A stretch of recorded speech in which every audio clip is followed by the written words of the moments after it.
прошу представлять вашему вниманию трехраундовый бой весовой категории 57 килограммов. Дорогие друзья, слева от меня синий угол. Боец представляет Республику Узбекистан, бойцовский клуб Кинджаев-Чин. Тренируется под руководством Шерзата Шарипова. Бойцу 30 лет, вес бойца 57 килограммов ровно, рост бойца 1,67 сантиметров. Боец является кандидатом мастера спорта по муай-тай. Это профессиональный дебют в ММА. Встречайте бойца из Узбекистана Шерзат Саткина. И справа от меня красный угол. Боец представляет Кыргызстан, город Ош, бойцовский клуб Мурас. Тренируется под руководством Айбека Айдаралиева. Бойцу 24 года. Вес бойца 57 килограммов ровно. Рост бойца 1,170 сантиметров. У бойца 2 профессиональных боя. Из них ни одного поражения. Встречайте бойца, не имеющий ни одного поражения. Кустарбеков.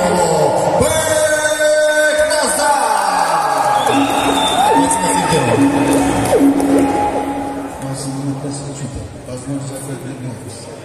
Что-то не хватает.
В этом бою в первом раунде минута 20 секунд техническим нокаутом победу одержал боец из Кыргызстана, город Ош, Кустарбеков.